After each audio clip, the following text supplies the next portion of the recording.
Hello les amis, bienvenue sur notre chaîne Smart Trippers. Nous sommes de retour sur notre superbe canapé. Et on va même endroit avec notre avion là-bas, avec enfin, voilà, bref. Et on va continuer à aborder vos questions que vous m'avez soumises sur YouTube et sur Facebook. Oui, dans cette deuxième session de Q&A, donc on reprend un petit peu même format que la semaine dernière, toujours en live, on prépare pas les questions, on vous répond spontanément. Allez, c'est parti pour la première question.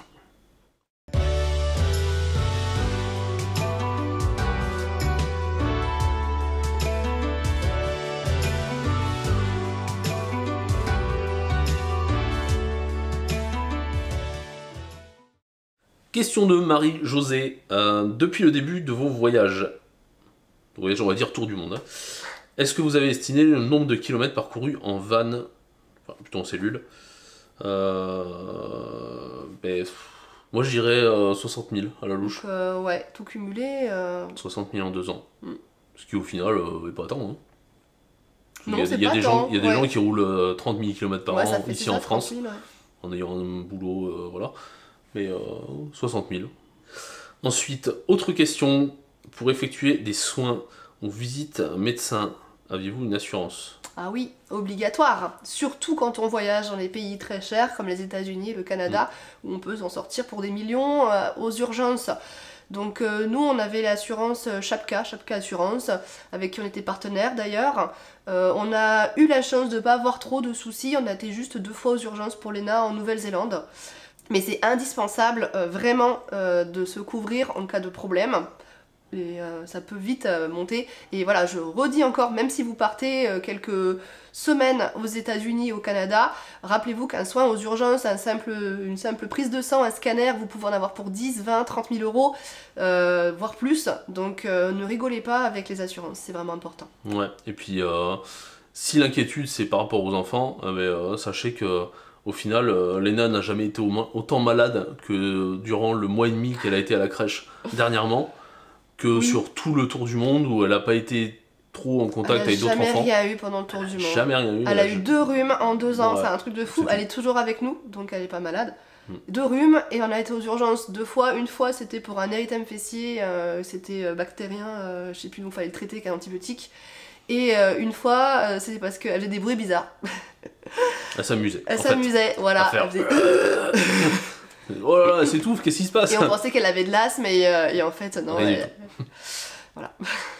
Donc, voilà. Enfin, au vu du nombre de photos et de vidéos, vous estimez en avoir fait combien?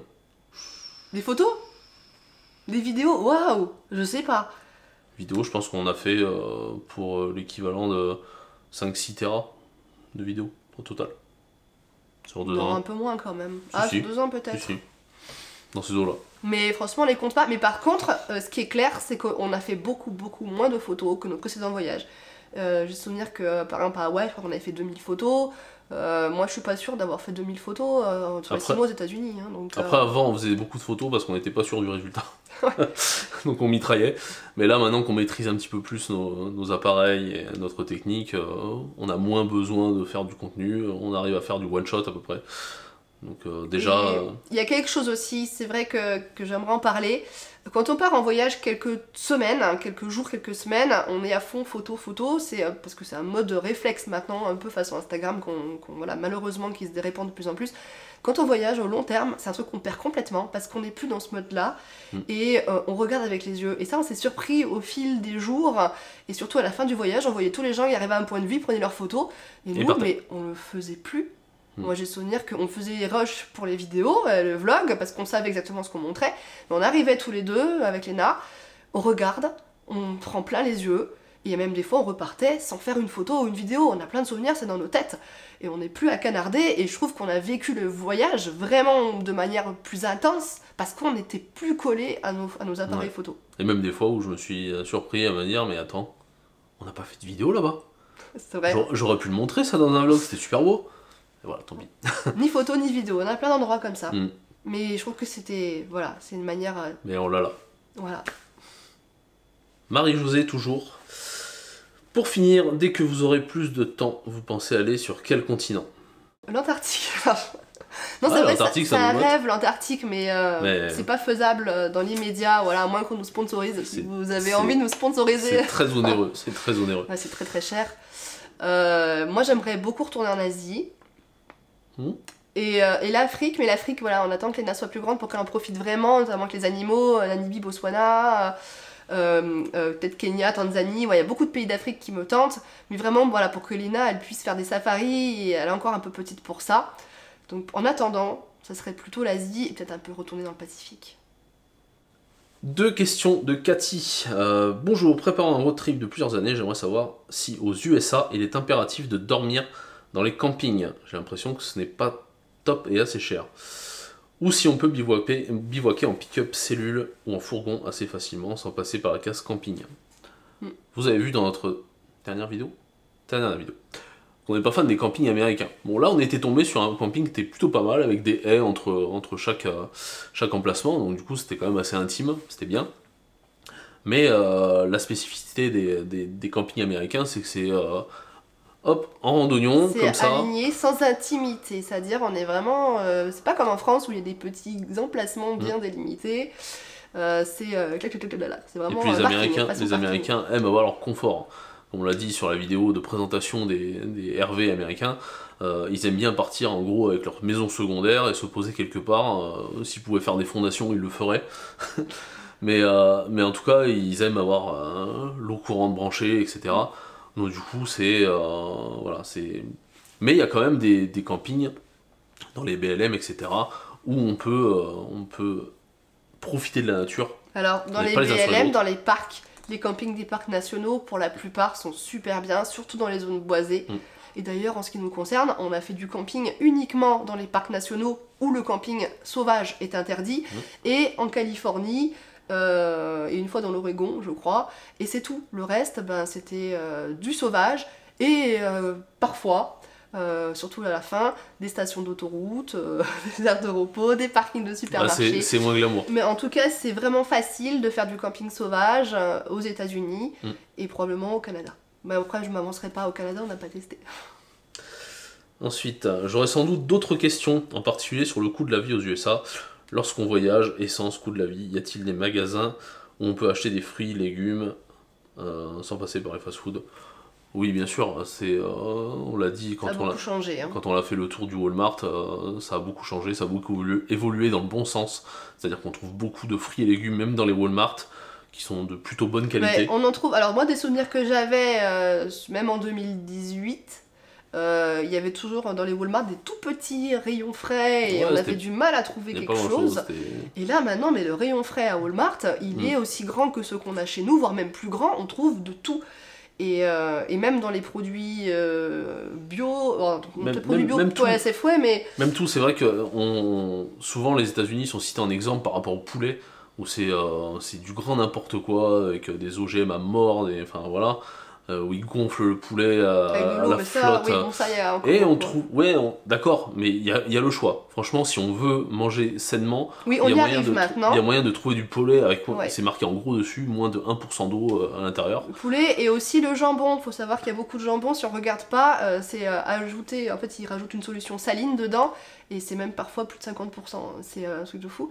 Mais en tout cas, nous à chaque fois qu'on a été à Walmart, on a toujours pu trouver des bons produits. Voilà, que ça soit en viande, en charcuterie, en fruits, en légumes, maintenant ils font beaucoup d'efforts, et ça c'est top, parce que c'était pas le cas de tête en 2018. Alors le coût de la vie, pour répondre aussi, alors côté essence, faut faire attention, les prix ont doublé quasiment, voire même triplé. Nous on a été surpris par rapport à notre voyage, le dernier de 2018, on avait pris en photo les prix de l'essence, c'était en Californie, on était à 2 quelque chose, 2 $ et quelques le gallon, là c'est 4,5, presque 5 par endroit en Californie, donc c'est de la folie.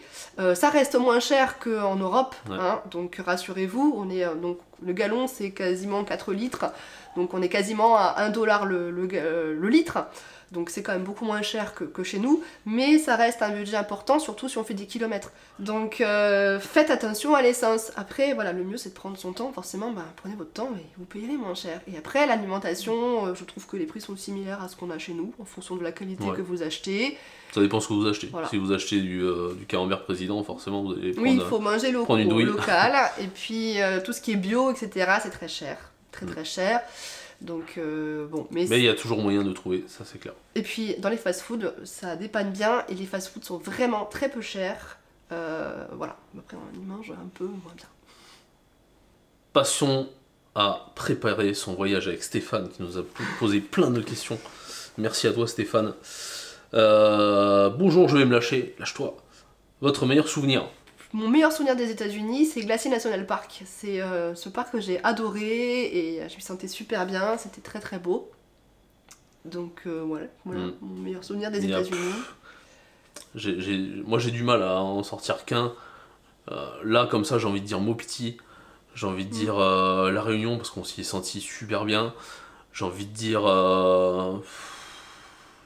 Yellowstone.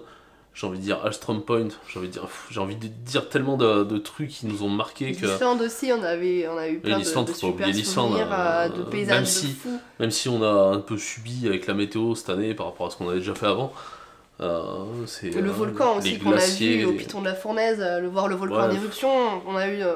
En fait, on a un nombre d'expériences complètement incroyables. On a de nouveau encore nagé avec les dauphins à Hawaï, ça c'était génial aussi. Les tortues, tout. C'est difficile. Donc voilà. Meilleur souvenir. C'était nul. Regardez les vlogs. Votre endroit préféré aux USA? Ah bah voilà, j'ai répondu un peu trop tôt du coup. Toi, Glacier. Ouais, moi c'est pas de mon endroit préféré, mais du voyage en fait, je pense que c'est celui que j'ai le plus apprécié parce que j'en avais marre du désert, bon même si on a été un peu Yellowstone avant. Le problème qu'on a, et qu'on a dit à nos amis de LQC Family et des Hyperglobers là-bas, c'est vous allez voir le désert, c'est rigolo, mais quand on a son véhicule et qu'on subit la poussière tout le temps, on en a marre et on a envie de voir la terre, de voir des sapins. Des sapins, ouais, la verdure. Donc moi, mon endroit préféré des USA, ça reste le nord-ouest. J'ai adoré le nord-ouest, les sapins, les cèdres, les séquoias géants, même s'il y en a en Californie, voilà. Mais toute cette partie, la partie Seattle, c'est tellement mignon, c'est des petits îlots, c'est terre, mer, montagne, voilà. La péninsule d'Olympique, ça a été un petit peu de l'extrait du nectar de ce qui se fait dans le nord-ouest des États-Unis, avec un petit peu tout, de la vie sauvage, enfin c'est merveilleux. Et donc dans ce nord-ouest-là, j'inclus Yellowstone, j'inclus Glacier, qui ont été des super parcs à découvrir, même si un peu isolés de la zone d'attraction de Grand Canyon, Zion, Bryce, etc. Le nord-ouest, et puis il n'y a pas trop de monde, donc c'est ça qui est bien aussi. Les contraintes avec la pandémie n'ont-ils pas aussi joué sur votre motivation? Alors, on n'a jamais été embêté par la pandémie, ça c'est... qu'on se le dise, hein. J'ai entendu beaucoup de gens qui ont reporté leur tour du monde parce que pandémie et tout, et effectivement, alors si vous aviez prévu des pays qui sont fermés, comme la Nouvelle-Zélande, l'Australie, des pays d'Amérique du Sud ou d'Asie, oui, c'est sûr. Mais en s'adaptant, on peut toujours trouver un pays qui est ouvert, et c'est notre cas. Et justement... Au final, ça nous a plus servi qu'autre chose. La Réunion, on était tout seul là-bas. C'était trop bien. C'est pour ça qu'on a eu la chance de voir le Piton de la Fournaise. On était seul, quasiment pour nous.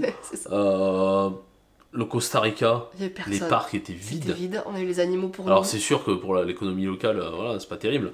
Mais en tant que touriste, en tant que visiteur, mais qu'est-ce qu'on s'est régalé là-bas. L'Islande aussi, on était tout seul. On a pu faire le cercle d'or, les routes où il y avait personne. Je pense qu'on a vécu l'Islande d'il y a 20 ans. C'est-à-dire sans bus dans tous les sens, avec des pontons blindés.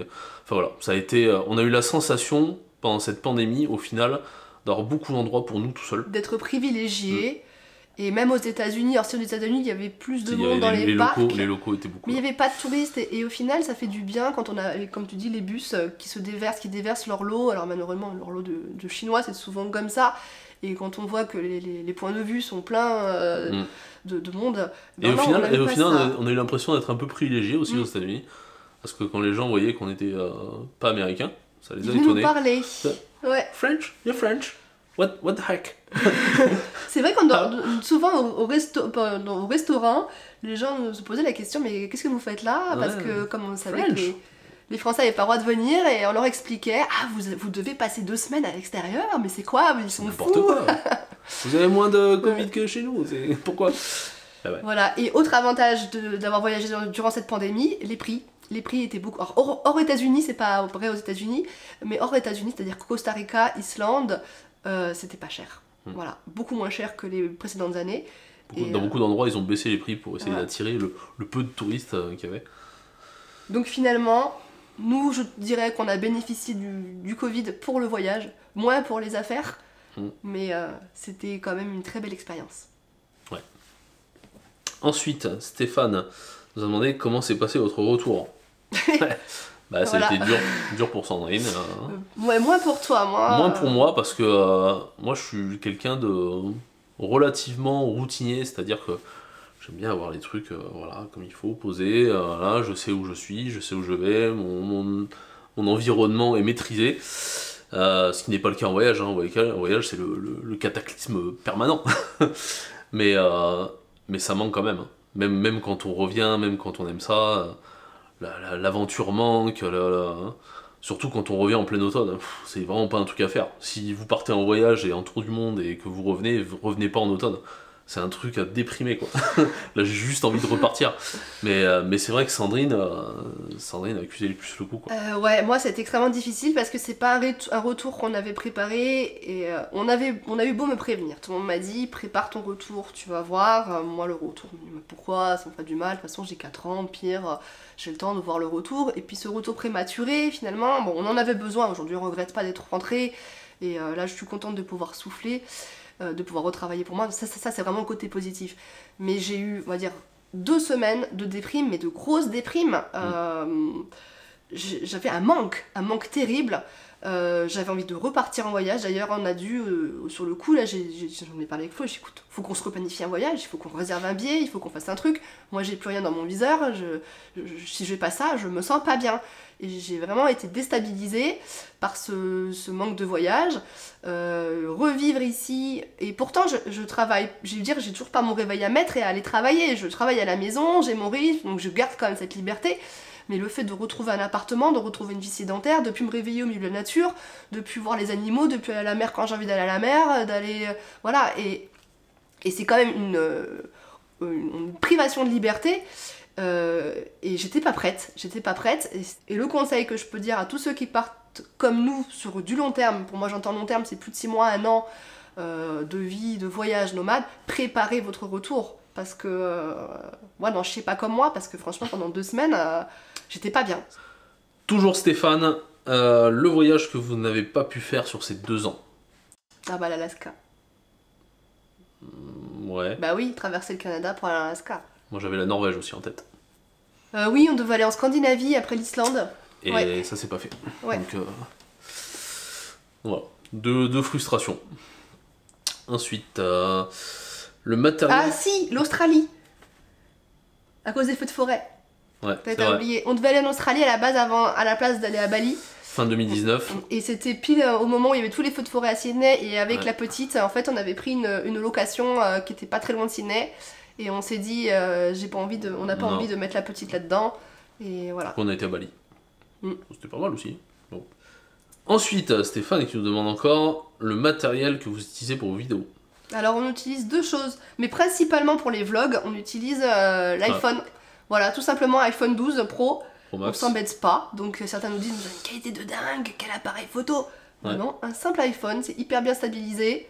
Et c'est petit et c'est parfait. Voilà. Aussi on a, je vais vous montrer, hein. Hop, voilà. On a un Lumix G9. Salut. On a un Lumix G9 donc, qui sert à nous filmer maintenant, avec le micro.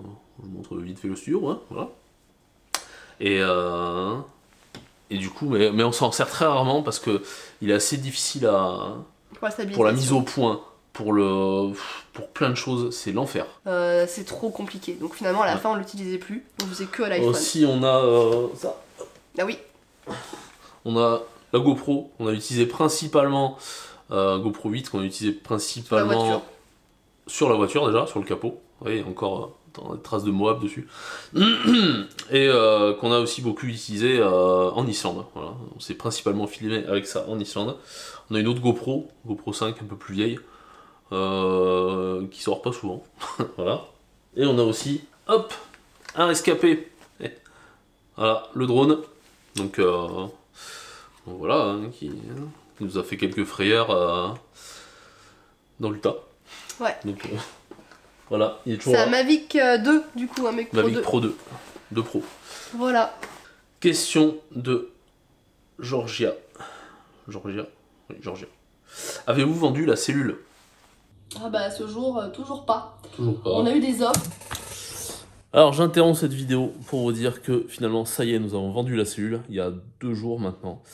Alex Smith nous a contacté pour nous dire voilà, j'ai une offre au prix qui a un prix qui pourrait vous intéresser, donc voilà, ben, on lui a dit banco. Bon, du coup on laisse pas traîner cette affaire. Voilà, c'est un petit pincement quand même, parce que c'est une page qui se tourne. On est toujours dans le coin de la tête, hein, on n'est pas, on va pas vous mentir, hein, on est toujours dans le coin de la tête. Ouais, au pire, si ça nous reprend, on a toujours un véhicule aux États-Unis, on peut le reprendre, on peut repartir à l'aventure. Mais bon, voilà, cette fois, c'est vraiment fini. Donc voilà, cette Lance 850 a trouvé une nouvelle famille.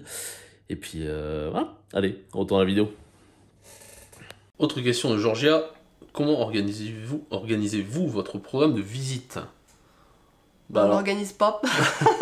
Alors avant on l'organisait, on était carré, on organisait énormément.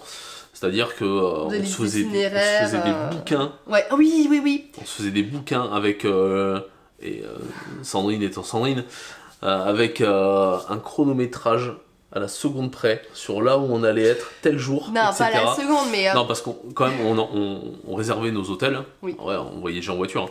Donc on réservait nos hôtels, donc il fallait un minimum qu'on prépare, qu'est-ce qu'on allait faire dans les journées, entre le point A et le point B, voilà, qu'est-ce qu'il y avait à faire, etc. Donc voilà. Donc on était assez carré sur l'organisation, sur ce qu'il fallait faire. Au début, on organisait vraiment comme ça. Après, on organisait par zone, c'est-à-dire qu'on a le point A, le point B, et en fait, on sait que entre ces 2 points, il y a plein de trucs à faire, des trucs plus ou moins intéressants, des trucs plus ou moins longs à faire, avec des randos plus ou moins longues. Donc, du coup, on choisissait le truc qu'on voulait faire, et on s'organisait comme ça. Seulement autour du monde, on n'a pas le même rythme. Et surtout, avec notre mode de voyage, on avait la souplesse de pouvoir faire ce qu'on veut. Donc, du coup, tranquille. Qu'est-ce qu'il y a à faire par là? Il y a ça. T'as envie aujourd'hui? Sur non, le tas, c'est-à-dire que, voilà, c'est ça. Moi, en voiture, pendant les trajets, je prenais mon téléphone, je regardais qu'est-ce qu'il y a à faire autour. Alors, forcément, on passait à côté de plein de trucs parce qu'on ne préparait pas en profondeur comme on préparait avant nos voyages. Et, il y a ce truc-là, viens, on va voir, qu'est-ce que disent les avis, est-ce que... Parfois juste avec à la tête du truc, la carte, regarde, c'est une petite route qui va au bord d'une falaise, on va aller voir le point de vue. Et vraiment freestyle, complètement freestyle, ce qui fait que on passe à côté sûrement de choses, mais on découvre aussi d'autres trucs parce que on n'hésite pas à se perdre. Pas prévus, ouais. Voilà. Ah, il y a un chemin qui va là-haut, en haut de la falaise, il y a peut-être un point de vue, on y va, c'est merveilleux. Qui c'est qui en parle? Ah bah personne n'en parle de ce truc, alors du coup nous on le référence, et puis il y a d'autres voyageurs qui viennent après. Alstrom Point, il y a eu beaucoup de succès, par exemple sur Alstrom Point, qui était assez intime ouais. avant que j'en parle. Avant qu'on en parle, et du coup maintenant il y a beaucoup de monde qui va. Maintenant. Donc voilà comment on s'organise nos voyages. Question de Réjeanne qui nous demande comment on gère un petit peu notre quotidien maintenant qu'on est rentré. Comment ne pas trouver les journées fades et routinières? Ah bah moi j'ai pas le temps de m'embêter parce que donc pendant ces 2 ans en fait je pensais vraiment travailler à plein temps, ça veut dire plein temps, j'entendais par là au moins 8 heures, 6-8 heures par jour sur développer mon activité avec Smart Trippers. J'ai pas pu le faire autant, hein. J'ai travaillé beaucoup moins, donc j'ai pris beaucoup de retard. Et donc moi je bosse 9 heures par jour à peu près là sur le développement du site à fond. Voilà, donc moi je m'embête pas. Ah. Et moi je vaque à mes occupations. Là j'ai fait un puzzle, si vous voulez le voir. Non mais j'essaye de trouver des choses à faire, voilà. Comme j'ai dit, j'ai repris un peu le vélo. Il y a quand même des trucs à faire, donc je m'occupe, il n'y a pas de souci là-dessus. Ensuite, aurez-vous un véhicule pour parer au moins les week-ends et les vacances à la monotonie des journées sans voyage? Donc du coup, ici, non. Ici, on a nos voitures et ici, pour l'Europe, peut-être, ou alors en location, je sais pas trop. On a réfléchi, là, on s'est dit, on a acheté une voiture électrique, donc on s'est dit, est-ce qu'on partirait pas avec un coffre de toit, on mettrait pas tout le matos dedans. Donc c'est des trucs, on peut peut-être expérimenter ça, mais je pense pas qu'on achètera de véhicules récréatifs pour l'Europe, parce que c'est pas déjà notre terrain de jeu favori. Et puis... Après ça veut pas dire qu'on le fera jamais. Oui, voilà, on verra. S'il faut un jour on sera branché Europe et puis on le fera. Mais là en tout cas ça... Non, c'est pas prévu. Question de Damien. Après 2 ans de voyage dans ce format, l'association Pick-up Séoul sera-t-elle un mode de voyage que vous conserverez afin de découvrir le reste de l'Europe dans le futur? On a déjà un petit peu répondu à ça dans la question de Réjeanne. Je pense que l'Europe, ce sera du coup par coup. Donc investir dans un véhicule, c'est quand même assez onéreux, hein, il faut le dire. Pour aller faire 2-3 pays d'Europe, je sais pas si on franchira le pas, ce sera peut-être plutôt en voiture, plutôt tranquille, sans prise de tête, hôtel, etc. On verra. Question subsidiaire de Damien. Quelle population a été la plus attachante au gré de vos voyages? On a eu beaucoup de populations attachantes, on a eu beaucoup d'expériences qu'on garde, d'échanges avec les locaux. À travers ce tour du monde, je pense que c'est la Polynésie parce que bon, les échanges se sont faits de manière plus facile parce que c'était en français et surtout parce que les Polynésiens adorent les enfants et quand ils voyaient Léna, des gens dans la rue venaient nous parler, ils prenaient Léna, ils jouaient avec elle. On a eu énormément d'échanges en Polynésie, on s'est fait inviter à manger chez des gens qu'on connaissait pas. Trop bien quoi, c'était super en Polynésie. Ouais, c'est génial. Alors moi il y a autre chose, c'était en Corée. Même si on n'a pas aimé le pays, on a aimé les habitants. Les habitants, on a discuté un soir avec une nana là-bas qui vendait des coquillages, des fruits de mer. On va parler peut-être de 3 heures, je sais plus. Alors attention, on a parlé avec le traducteur puisqu'elle parlait pas anglais. Ouais, on a parlé avec le traducteur. Ouais. Et du coup, on a eu un super échange, c'était génial. C'était magnifique parce qu'elle se livrait à nous, elle avait jamais l'occasion de parler avec des étrangers et parce qu'on était dans un bruit perdu. Port, et elle nous racontait ça via le traducteur et c'est une émotion de dingue. Et dans la même veine, l'une des plus incroyables expériences qu'on a eues, c'était au Japon, Gokano-sho. Gokano-sho, c'est un petit village. Gokano-sho, je crois. Je sais même plus. Bref. Un petit village qui est perdu dans les montagnes sur l'île de Kyushu, ça a 2 heures de la ville, vraiment c'est très très perdu.